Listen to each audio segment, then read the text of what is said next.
एखाद्याला एखाद्या गोष्टीत आवड आहे, त्याच गोष्टी त्यांनी कराव्यात. एखाद्याची आवड फोटोग्राफी असेल, पण तो मुख्यमंत्री झाला तर काय होतं? असा टोला उपमुख्यमंत्री देवेंद्र फडणवीस यांनी नाव न घेता उद्धव ठाकरे यांना लगावला आहे.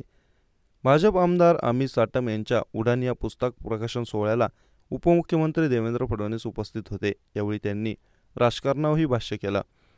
उपमुख्यमंत्री देवेंद्र फडणवीस म्हणाले की व्यस्त राजकारणातून अमित साटम यांनी वेळ काढून पुस्तक लिहिला. मी थोडे वाचले आहे.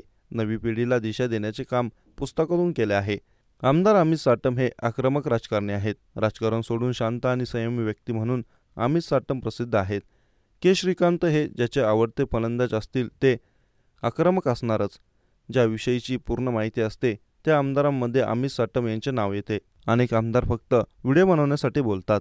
फक्त 3 ते 4 आमदार असे आहेत ज्यांना विषयाची पूर्ण माहिती असते. त्यातले अमित साटम आहे, अशी स्तुती फडणवीस यांनी यावेळी उधळली. नवीन कामांना प्राधान्य देणारे अमित साटम आहेत. अनुभवातून शिकवण देणारे पुस्तक अमित साटम यांनी लिहिलेले आहे. संकटांचा सामना करूनच आपण पुढे जाणार असे नवीन पिढीला सांगावे लागेल. पुस्तक प्रकाशनाला स्वतः संघचालक मोहन भागवत आले. एखाद्याला एखाद्या गोष्टीत आवड आहे, त्याच गोष्टी त्यांनी कराव्या.